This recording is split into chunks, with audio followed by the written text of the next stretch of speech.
En 1920, en los majestuosos pasillos de mármol de la Liga de las Naciones en Ginebra, un diplomático colombiano debatía con una erudición tremenda el futuro del derecho internacional. Frente a las mentes más refinadas de Europa, además. Exacto.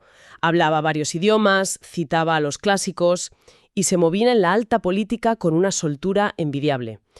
Pero lo que aquellos aristócratas europeos seguramente ignoraban era que ese mismo hombre, años atrás, había pasado su juventud hundido en el barro hasta las rodillas. Picando piedra en los oscuros y asfixiantes túneles de una mina en Sudamérica. Vale, vamos a desempacar esto, porque nuestra misión en esta inversión profunda no es hacer un simple repaso biográfico. Para nada. El objetivo hoy es desentrañar el alma de un territorio extremo, el suroeste antioqueño en Colombia, y entender cómo esa geografía forjó a una de las mentes más brillantes, polifacéticas y rebeldes de la historia colombiana. Hablamos del legendario Antonio José Restrepo, conocido popularmente como Ñito.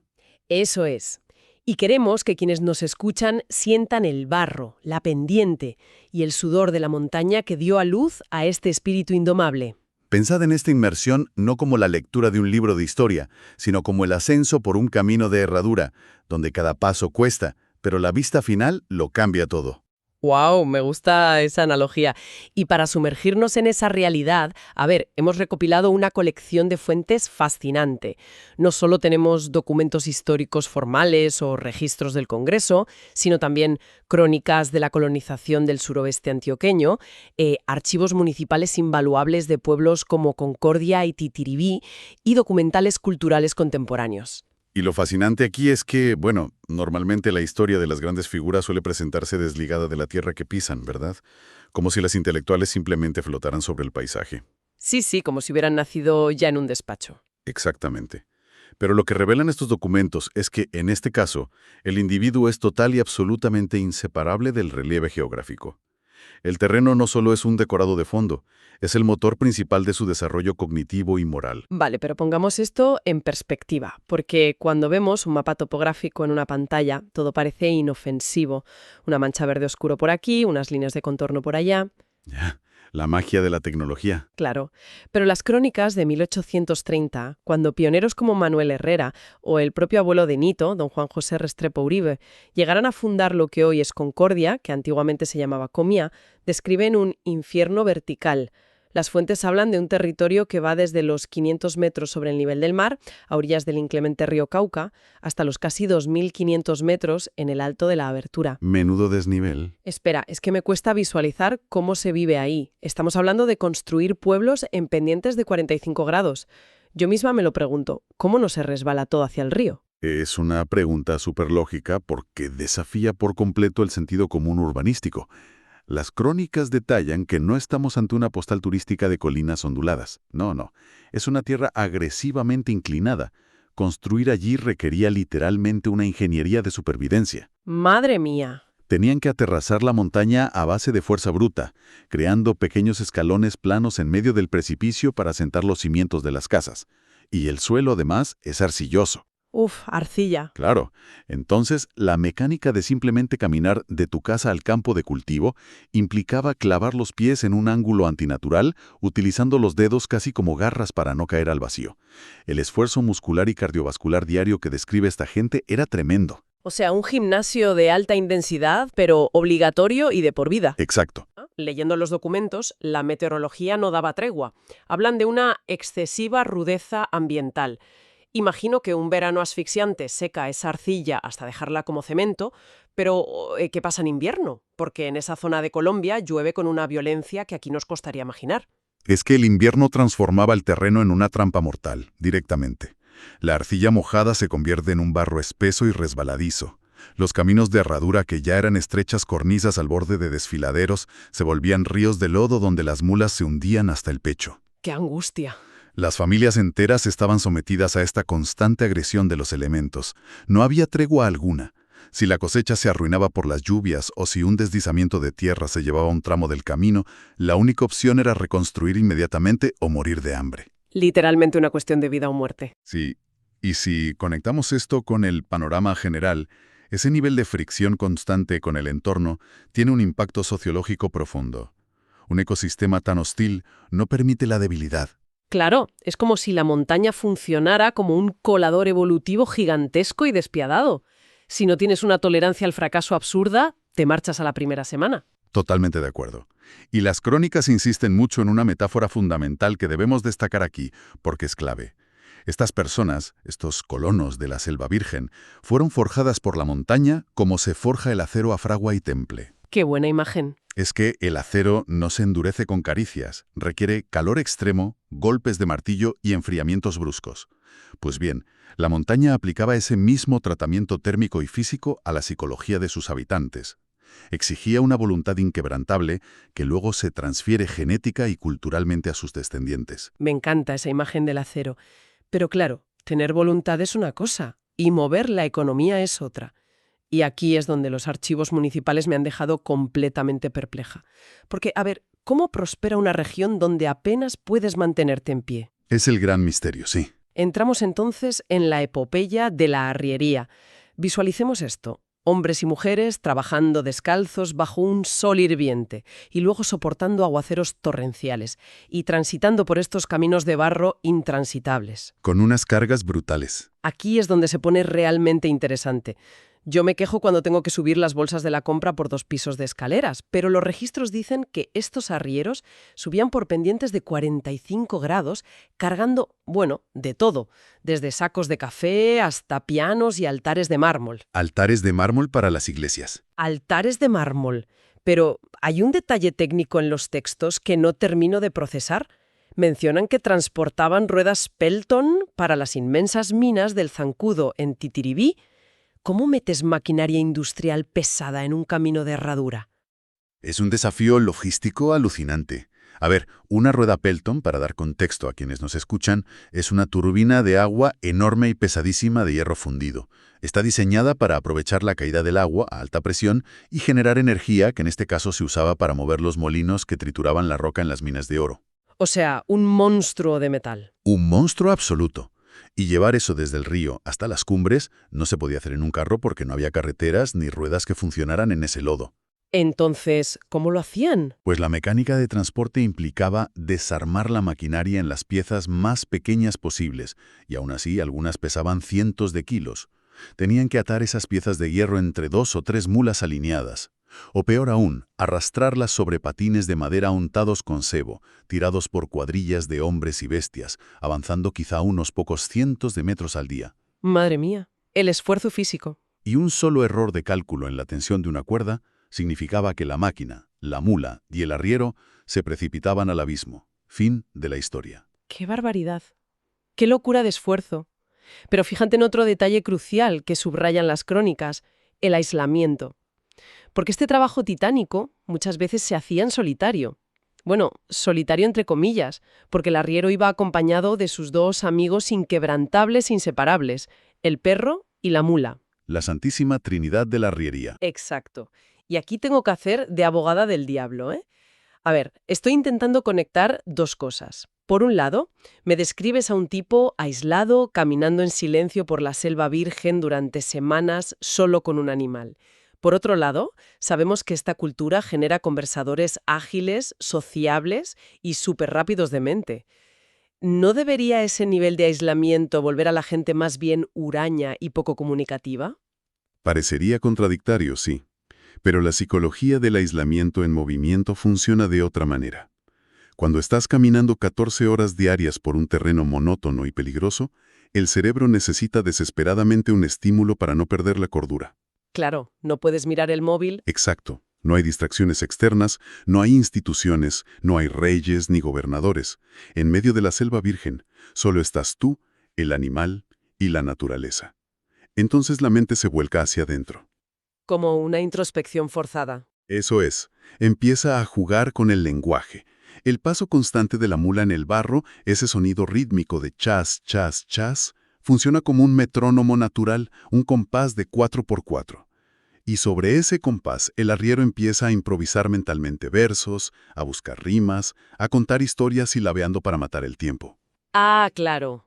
Esa soledad compartida con la bestia es la esencia misma de la vida arriera que formó la base cultural de la región. De hecho, forja mentes autosuficientes y críticas. El ritmo de la mula como base musical y como espacio para la improvisación mental. Es la semilla de la trova. Eso tiene todo el sentido del mundo. No es que no hablaran, es que estaban practicando en su cabeza todo el día.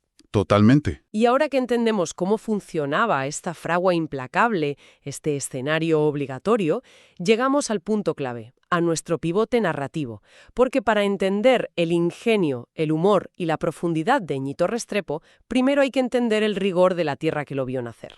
Absolutamente. Antonio José Restrepo, nacido en 1855, no hereda simplemente un apellido ilustre por ser nieto del fundador de Concordia. Él hereda esta mecánica de supervivencia de la que venimos hablando. Claro, la montaña en sus genes. Las biografías revelan una juventud dual que es fundamental para entender su mente. Hubo problemas económicos en su familia, y en lugar de buscar un trabajo cómodo de oficinista en la ciudad, Ñito dividió su año. 6 meses los dedicaba al estudio académico formal, y los otros 6 meses trabajaba como un cinque jornalero. Y no en cualquier sitio. No. Trabajaba en los oscuros y peligrosos socavones de la monumental mina del Zancudo en Titribí, para poder costearse los estudios. Y las fuentes indican que la mina del Zancudo no era un agujero cualquiera. Era un imperio industrial. Tenía miles de operarios, su propio banco, hasta llegó a acuñar su propia moneda. Imagina el contraste térmico y psicológico, de leer filosofía clásica y derecho a pasar 12 horas al día en un túnel húmedo a altas temperaturas. Respirando polvo de roca. Respirando polvo, picando la veta de oro con el riesgo constante de un derrumbe. Pero, a ver, a nivel práctico, ¿cómo se traduce esa resistencia física bruta en habilidad intelectual? ¿De verdad usó esa dureza en su carrera diplomática posterior? ¿O es solo una metáfora literaria bonita que nos ha quedado en los libros? Esto plantea una pregunta importante, ¿verdad? ¿Cómo se pasa de la mina a la diplomacia? Y la respuesta es que no es una metáfora, es una transferencia directa de habilidades. Ñito es la montaña intelectualizada. Ajá. Piensa en esto. En un socavón minero del siglo XIX, si no sabes ganarte el respeto de los capataces y de los demás mineros, que son hombres curtidos en la miseria y el peligro extremo, estás perdido. Ñito aprendió allí el lenguaje del pueblo llano, la agudeza mental para resolver conflictos al instante y una empatía real por el trabajador. Claro. Esa experiencia en la beta impidió que, al volverse un intelectual, perdiera el contacto con la ruana y con su gente. Exactamente. Entonces, cuando décadas después se sienta en la Liga de las Naciones en Ginebra para debatir sobre derecho internacional, aplica esa misma tenacidad. Negociar con diplomáticos europeos atrincherados en sus posturas requiere la misma paciencia y desgaste psicológico que golpear una veta de cuarzo en la oscuridad. ¡Qué fascinante! Él sabía leer a sus adversarios, sabía aguantar la presión sin ceder un milímetro, porque al fin y al cabo, un salón de mármol en Suiza no asusta a alguien que ha sobrevivido a los derrumbes del Zancudo. Podemos conectar directamente su tenacidad literaria y política con la capacidad de aguante de esos seres humanos indomables que forjaron su tierra. Es decir, un hombre forjado en el barro y la minería que termina en Europa sin perder jamás su esencia montañera. Y esto nos lleva a la pluma, al filósofo, a la encarnación del espíritu y a sus posturas políticas. Aquí las fuentes históricas son muy detalladas y, para ser rigurosos y mantener nuestra nota de imparcialidad, debemos aclarar que al abordar sus posturas políticas estamos informando objetivamente sobre las creencias de la época, extraídas de las fuentes, sin tomar partido ni a favor ni en contra. Por supuesto, como siempre hacemos con el material de origen. Vale. Pues los archivos muestran que Restrepo abrazó un liberalismo radical para la época y fue ferozmente anticlerical. De hecho, los textos mencionan que sus detractores le pusieron un apodo bastante gráfico. Lo llamaban el hijo del comeclérigos. Sí, el hijo del comeclérigos. Y es súper importante detenerse en los matices que ofrecen los documentos aquí. Ese anticlericalismo del que hablan no provenía de un ateísmo militante o de un desprecio por la religión en sí misma. Los analistas de su obra señalan que Ñito poseía una espiritualidad profunda, muy arraigada. Ah, o sea que no era ateo. No. Su rechazo iba dirigido hacia el dogmatismo. Defendía una espiritualidad libre de dogmas. No soportaba que la Iglesia funcionara como un gobierno en la sombra, que dictaba las políticas del Estado y asfixiaba la libertad de pensamiento. Su lucha, encarnizada además, era por un laicismo institucional, por separar tajantemente el púlpito del Congreso. Entonces, ¿qué significa todo esto? Pues que no odiaba la fe, odiaba el monopolio y el poder. Y esa postura la defendió en escenarios de altísima tensión. Los registros del Congreso de la época describen un debate que parece sacado de una película, el famosísimo enfrentamiento dialéctico contra el ilustre político, poeta y candidato presidencial conservador Guillermo Valencia. Un peso pesado de la época. Totalmente. Y el tema no era menor, estaban debatiendo la aplicación de la pena de muerte. Teniendo en cuenta que Colombia venía de guerras civiles devastadoras, este era un tema incandescente. ¿Cuáles fueron los argumentos concretos ahí? Porque asumo que Valencia defendía el orden a toda costa, ¿no? Así es. Guillermo Valencia, desde una postura más aristocrática, más de élite, argumentaba que un Estado fuerte necesitaba la herramienta de la pena capital para disuadir la rebelión política y mantener el orden social. La mano dura de toda la vida. Implacable de la montaña de la que venimos hablando. Restrepo se opuso a la pena de muerte, argumentando que entregarle al Estado, que está compuesto por hombres falibles y a menudo movidos por pasiones partidistas, el poder de jugar a ser Dios y ejecutar a la gente, no era justicia, sino asesinato institucionalizado. Es un argumento muy moderno, la verdad. Muy adelantado a su tiempo. Él defendía que ninguna institución debía tener el poder absoluto sobre la vida humana. Y lo hizo con una oratoria tan punzante, mezclando la erudición de sus estudios con el sentido común y la ironía del campesino antioqueño, que logró desarmar por completo la retórica refinada de Valencia. Ese es el poder de alguien que ha visto el valor real de la vida humana sudando en un socavón, en contraste con alguien que lo teoriza desde un despacho en la capital. Sin duda. Y esa misma agilidad mental, afilada como un machete, y su reverencia por la cultura popular, la volcó en otra de sus facetas legendarias. Hablamos de su papel como precursor y co-creador de la trova paisá. Sí, junto a Salvo Ruiz. Eso es. Antes mencionaste que la semilla de la trova venía del paso de la mula, en las largas noches de arriería, pero ¿cómo convirtieron ese soliloquio solitario en un fenómeno cultural masivo? Pues lo convirtieron en un duelo. La trova, tal y como la moldearon ellos, dejó de ser un canto solitario para ser un enfrentamiento de intelectos. Dos hombres frente a frente, improvisando versos en tiempo real, rimando sobre la estructura que impone la guitarra, intentando superar el argumento del otro con humor, sarcasmo y filosofía. Básicamente, batallas de rap del siglo XIX. Literalmente. Es un ejercicio de agudeza mental brutal.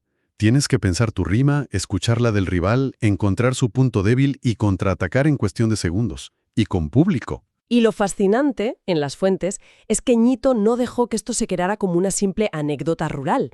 Él decidió que esta cultura merecía el mismo respeto que la poesía europea más cultivada. Y por eso, en 1929, publica su monumental Cancionero de Antioquia. Una obra que es un punto de inflexión. En ese libro, Restrepo recopila de manera sistemática las coplas de los trabajadores, de los mineros, de los arrieros y las campesinas. Apreció lo que las élites intelectuales de las ciudades despreciaban por considerarlo vulgar.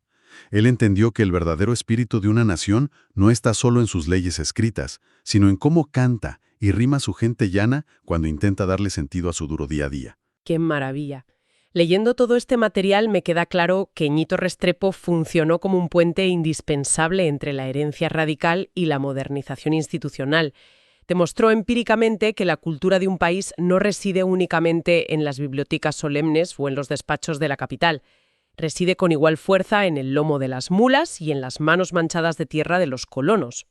Sintetiza el legado a la perfección. Él fue ese puente. Y creo que para cerrar este análisis de forma verdaderamente épica y coherente con las crónicas que hemos revisado hoy, hay una conclusión que engloba todo. Adelante. Al mirar atrás y recordar a Ñito Restrepo, recordamos que todo se debe a esas manos y al alma de hombres y mujeres que, sin medios técnicos, comprendieron que la voluntad humana es tan eficaz como la divina cuando se enfoca en crear y construir. Ñito fue la voz de esa voluntad. Una reflexión final inmejorable, de verdad. Y a partir de ella, queremos dejar a nuestra audiencia con un pensamiento provocador, algo para que exploren por su cuenta. Piensen en nuestro mundo actual. Un mundo muy distinto, desde luego. Completamente. Vivimos inmersos en una comodidad tecnológica sin precedentes. Tenemos información instantánea a un clic, hiperconexión constante, todo es fácil, todo es llano. En medio de esta llanura digital sin obstáculos, ¿dónde están hoy esas nuevas montañas escarpadas? Es un debate urgente. ¿Cuáles son los entornos agrestes y aislados de nuestro siglo? Esos espacios que, debido precisamente a su silencio, a su rudeza y a la falta de atajos fáciles, están forjando en la sombra, lejos de las pantallas, a las mentes brillantes y a las voces críticas del futuro. Porque, como nos demostró la geografía de Concordia y la vida de Antonio José Restrepo, es precisamente el esfuerzo de escalar contra la gravedad y contra el barro lo que realmente afila la mente. Muchísimas gracias a quienes nos acompañaron en esta inmersión profunda. Ha sido un homenaje vibrante y un viaje espectacular por la memoria de la montaña.